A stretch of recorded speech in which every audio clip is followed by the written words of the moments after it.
Donc voilà le journal de Maria qui était chez mes parents. Il y a une très longue dédicace d'une personne qui le lui a offert. Donc voilà. Et puis après, c'est l'écriture de Maria. Oh, des petits dessins. Ça, c'est les dessins des enfants Soko qui voyaient ça traîner à la maison et qui s'amusaient à faire des... De toi et de tes frères? Ouais. Si ça tombe, il y en a encore après, des journaux. Ben, moi, j'en ai trouvé un deuxième, et donc qui est avant celui-là, qui Qui est est la naissance avant. d'Henri. Je suis toujours à Vienne avec ma famille. Ces journaux, c'est la seule trace que nous avons de mon arrière-grand-mère, Maria, la femme d'Émile. Et qu'est-ce qu'elle raconte dans ce journal? Non, elle parle beaucoup d'Henri. Oui, et c'est surtout la vie quotidienne avec les enfants, tu vois. C'est la petite histoire. Mais toi, Anne, qui l'a lu, qu'est-ce qui... Mais attends, moi, j'ai pas lu, je connais pas l'allemand. Moi, j'ai fait comme on fait aujourd'hui, tu vois. Essayer de déchiffrer quelques morceaux. Donc moi, je me souviens de cours de piano et de cours de français, il me semble. Pour le reste, je sais juste qu'elle est morte à Vienne dans des circonstances très étranges.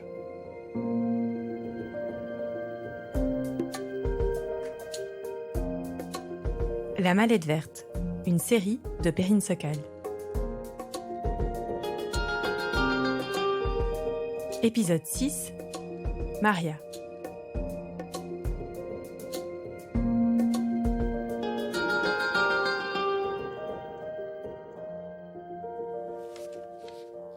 Kinderball, comme un bal des enfants. Il faudrait que quelqu'un puisse le traduire. Donc ici, on parle de Henri. Heinz ist...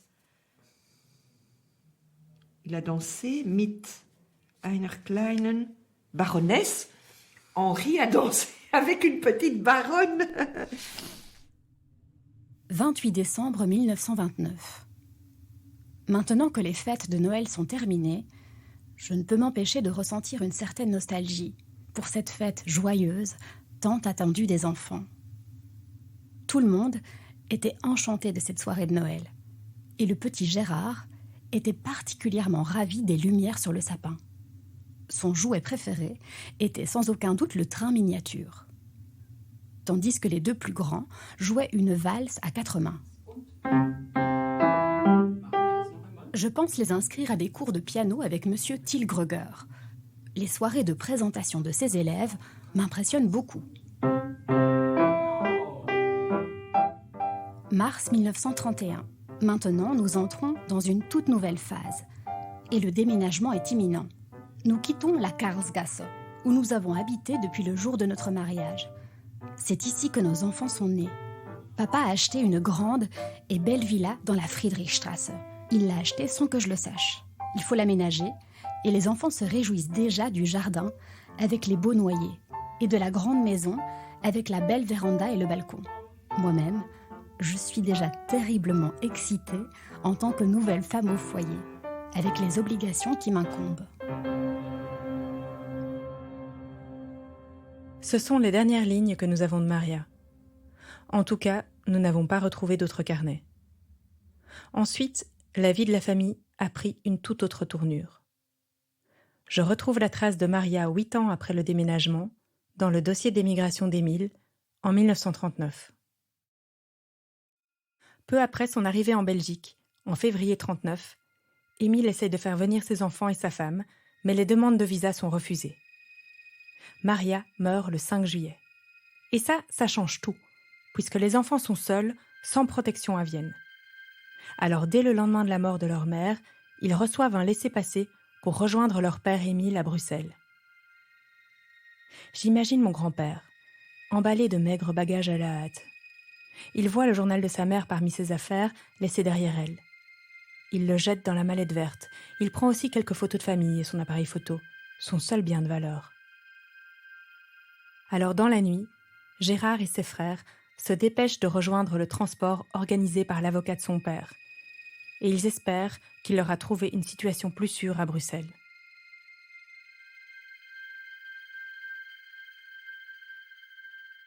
Mais qu'est-il arrivé à Maria ? Raoul, le père d'Anne, lui avait dit qu'elle était morte d'un cancer.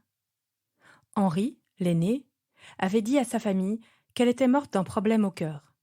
Et les archives du dossier d'immigration parlent de toute autre chose encore. Une lettre explique que suite à la fuite d'Émile, la colère des dirigeants se retourna contre sa femme. Elle fut expulsée de son appartement, enfermée dans un asile d'aliénés et mourut peu après. Nous avons retrouvé la trace de cet asile d'aliénés.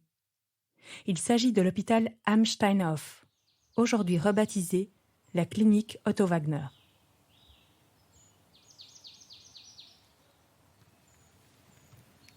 Donc là, on a traversé en vélo, c'était les pavillons, c'est l'hôpital en fait. Ah, mais il n'y a plus personne alors. Et donc on peut pas entrer, mais voilà, ça ressemble à ça. Donc il y a plusieurs pavillons comme ça. Et Maria devait avoir été hospitalisée ou enfermée, je sais pas comment on dit. Mais il y en a d'autres qui ont l'air plus anciens en briques. Je sais pas si c'est à vue. Ceux-ci n'ont pas l'air tout neufs. Non. C'est construit par Otto Wagner. Otto Wagner, c'est ça? Oui, Otto Wagner aussi. Oui, L'église, c'est aussi comme Otto l'église. Wagner, comme l'église. Regarde qu'il y a des espèces de vérandas comme ça, un peu stylées. Nous n'avons pas pu entrer dans le site de l'hôpital, ni visiter le musée dédié à son histoire. Le site était entièrement grillagé à cause des mesures Covid. On y va? Allez.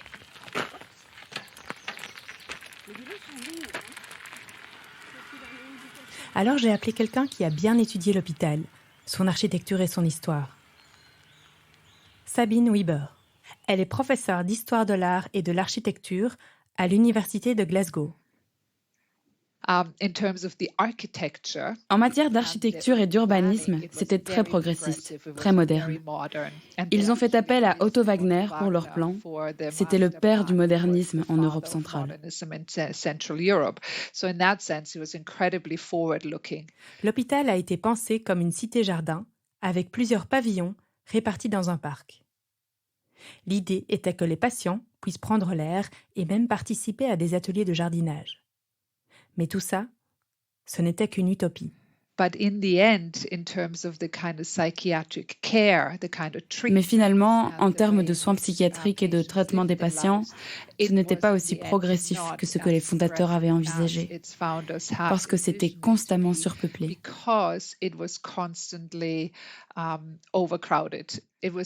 L'institution avait été conçue pour 2000 patients à l'origine, et très rapidement, ces chiffres ont été largement dépassés. Et cette surpopulation n'était que le début de l'histoire d'horreur qui allait se dérouler dans les murs de l'hôpital. Dans les années 30, toutes les institutions médicales en Autriche, et en particulier à Vienne, ont été ce que j'appellerais nazifiées. À partir du 30 septembre 1938, les docteurs juifs ne pouvaient plus exercer. Avec l'arrivée au pouvoir d'Hitler, la médecine devenait un outil pour établir l'idéologie nazie. Dans ce contexte, les personnes souffrant de problèmes psychologiques ou d'un handicap mental ou physique étaient considérées comme un fardeau pour la société. Des bouches à nourrir inutiles, ne méritant pas de vivre. Il fallait les éliminer pour préserver l'hygiène raciale aryenne. Et s'ajoutait à cette raison un raisonnement très froidement pragmatique. Dans un contexte de guerre, il fallait préserver la nourriture, les ressources du personnel hospitalier et puis libérer les hôpitaux pour les victimes de guerre. Le régime met donc en place une opération secrète, appelée Aktion Tevir, dès le mois de septembre 1939. So psychiatric patients were shipped off or transported off from Steinhof to Les patients furent transportés de Am Steinhof vers le château de Hartheim, près de Linz, qui est devenu, et c'est atroce de l'appeler comme ça, un centre d'extermination spécialisé. Des milliers de patients venus d'institutions psychiatriques à travers l'Autriche et l'Allemagne furent transportés dans ces centres d'extermination. Au début, on les enfermait dans un bus et on redirigeait les gaz d'échappement dans l'habitacle. Ce fut le laboratoire de ce qui deviendra par la suite les chambres à gaz. On estime que le programme Action T4 a fait entre 70 000 et 100 000 victimes. Et le programme n'a pas non plus épargné les enfants. Parce que le programme était secret, on maquillait les meurtres en mort naturelle. Les cendres des victimes, en réalité prélevées d'un tas commun, étaient envoyées aux familles avec un certificat de décès et un motif de mort fictif. souvent la pneumonie. Et c'est ici que j'en reviens à Maria. Nous avons retrouvé son dossier médical et la cause de sa mort était, je vous le donne en mille, la pneumonie. Papa, est-ce que je peux t'enregistrer ? Oui. Donc regarde, il y a le dossier médical de Maria, il y a un passage où on a le rapport du docteur. Et donc j'aimerais bien que tu le lises comme si tu le dictais à une secrétaire. Note d'admission concernant Maria Engel. À l'admission, la dame est apathique, elle est en larmes, virgule. Je note des bleus sur les 2 bras, sur les avant-bras et sur la cuisse droite. Point. Entretien de point.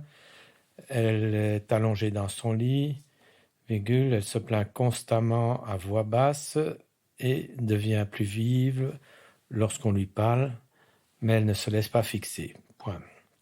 Elle semble se faire beaucoup de soucis pour son mari, qui doit émigrer en tant que juif. Il serait peut-être en Belgique.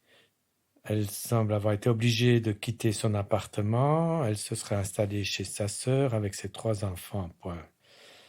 Cependant, sa sœur serait pauvre et démunie et l'aurait donc mise à la porte.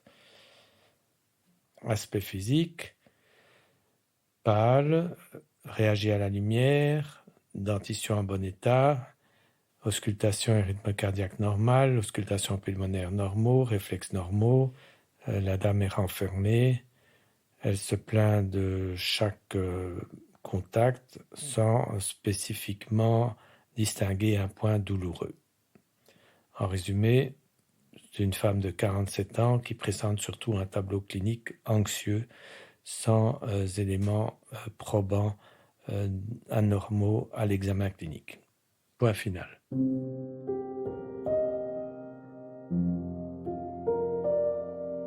D'après son dossier médical, elle était dans une détresse psychologique importante.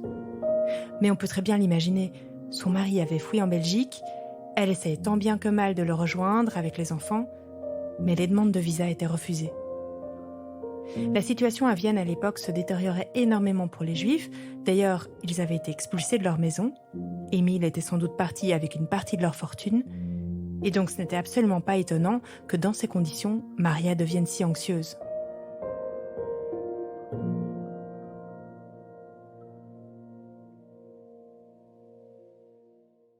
Sabine Wieber, professeure à l'université de Glasgow, m'aide à déchiffrer la suite du dossier médical de mon arrière-grand-mère, pour mieux comprendre comment se sont passés ces derniers jours. Nous avons une description de ses comportements et elle est décrite comme étant indisciplinée. Elle criait, elle vacillait entre différents états.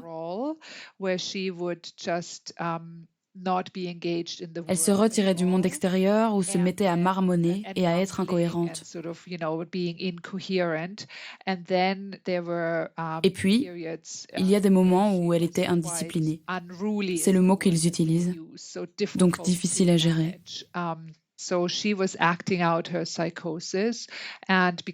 Donc elle exprimait sa psychose et c'est à cause de ça qu'on l'a mise dans un des pavillons pour les patients bruyants. Et ce n'étaient pas des endroits agréables. Les pavillons étaient attribués aux patients selon leur comportement et non pas selon leurs symptômes. Donc une patiente comme Maria, qui était décrite comme bruyante, se retrouvait dans le pavillon pour patients bruyants, peu importe qu'elle souffre de son état psychique ou qu'elle montre d'autres symptômes. Dans ce pavillon, plus qu'ailleurs encore, les infirmières devaient être débordées.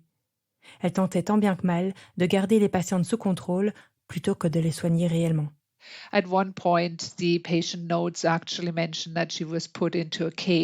Dans son dossier médical, les notes mentionnent qu'on l'a mise dans un lit cage. Je ne sais pas si vous avez déjà vu à quoi il ressemble, mais vous devriez regarder sur Google. Je vous épargne la recherche sur Google. Ne pensez pas à un lit-cage pour bébé, non, c'est beaucoup moins mignon que ça. Le lit-cage pour les patients psychiatriques était entièrement fermé. Maria était emprisonnée dans son lit. En quelques semaines, l'état de Maria se dégrade très rapidement. et elle finit par mourir le 5 juillet 1939, à peine 2 semaines après son internement. Elle meurt d'une pneumonie. Du moins, c'est ce qui est écrit dans son dossier. But the pneumonia, in many instances, Mais la pneumonie, dans beaucoup de cas, c'était une cause de mort courante pour beaucoup de patients dans l'institution. Et même si Maria a pu avoir quelques symptômes quand elle est entrée dans l'institution, c'est certainement quelque chose qui a dû s'empirer une fois arrivée et qui a directement conduit à sa mort. D'après Sabine Wieber, Maria serait vraiment morte d'une pneumonie. Son dossier médical était suffisamment détaillé pour le confirmer. Et tout ça se passe en juin et juillet 1939, quelques mois avant la mise en place de l'opération Action T4. Mais les conditions de vie à l'hôpital et la manière dont on déconsidérait les malades étaient certainement la cause d'une dégradation rapide de sa condition. L'Action T4, c'est une opération de meurtre bureaucratique et systématique. Mais quand on voit le type de négligence dont Maria a clairement souffert, c'est-à-dire être uniquement hébergée là-bas sans être correctement prise en charge, eh bien on peut dire que l'Action T4 est une extension de cette négligence, vous voyez ? Alors oui, elle n'est pas formellement morte à cause de l'Action T4, car cela n'a commencé qu'en septembre 1939 et elle est décédée en juillet 1939. Mais l'Action T4 n'aurait jamais pu se produire sans que les personnes présentes dans ces institutions n'aient déjà adopté une mentalité favorable à ce genre de démarche.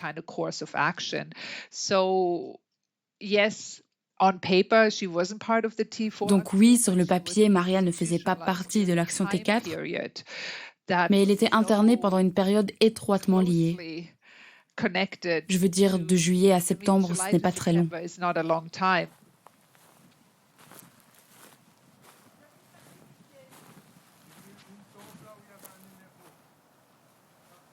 Papa ? Je crois que c'est ici, tu sais. Moi, j'ai vu un R363 là. Mais d'après le plan, Ouais. moi, je crois qu'on est ici dans cette allée, la 3e du bloc R.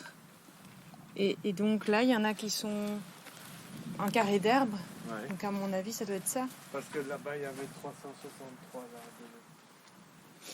Tu veux pas soulever les pierres là, s'il te plaît? Qu'on regarde ce qui est écrit en dessous. Attends, parce que ça c'est 318, j'avais 363 là, donc à mon avis c'est peut-être encore un peu plus bas. Et 211.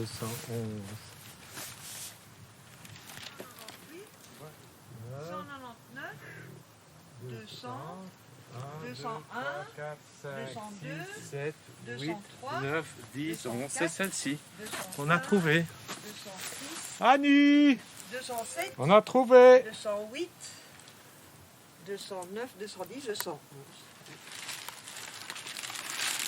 C'est peut-être celle-là quand même. Attends, on va lui faire un petit air photogénique quand même. À la petite. Mais il y a une plaque là en dessous. Ah, regarde Sokal. Oh là, ça y est. Waouh, yes! Magnifique. Maintenant on nettoie. Regarde. Chouette. Ah, Eh ben on est doués hein. Ah, bravo. Magnifique. Et donc c'est Ah oui. Wilhelmine Engel. Wilhelm Engel. Bravo Perrine. Il aime. regarde, il y a une croix rouge, ça veut dire qu'ils peuvent l'enlever s'ils veulent, c'est ça? Voilà. Ça veut dire que c'est expiré. On va vite enlever la croix. Ne fasse pas les noms quand même. Hein. Ici, c'est qui? Marie Sokal, 1939. 39. Wilhelmine. Ah oui, mais c'est les sœurs, ça. C'est sa sœur et son beau-frère. Wilhelm. C'est la sœur de Marie. En retrouvant la tombe de Maria, nous nous reconnections quasi physiquement avec notre ancêtre, en tant que famille. Une famille d'ailleurs réunie par cette recherche de nos racines. On réparait une brèche dans notre mémoire familiale. Bon ben il faudrait aller repayer la concession maintenant. Elle a déjà une petite croix. Hein. Vous avez pris des photos de la découverte? Mais non, je vais vas-y. filmer. Mais oui, mais il est encore temps.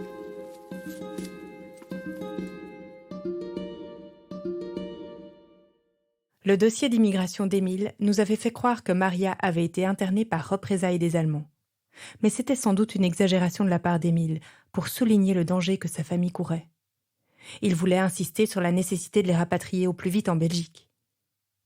Vu le dossier étayé de Maria, maintenir cette hypothèse, ce serait rapprocher d'une théorie du complot. Le dossier d'Émile nous avait mis sur une fausse piste, mais la mort de Maria n'en restait pas moins tragique. Il faut dire qu'un autre élément nous avait d'abord orientés vers cette théorie des représailles envers Maria, pour les actions de son mari. Dans le dossier médical de Maria, se trouvait aussi un article de presse. Et il n'avait rien à voir avec sa condition médicale. Cet article était au sujet d'Émile. Il était accusé d'avoir falsifié la signature de grand peintre.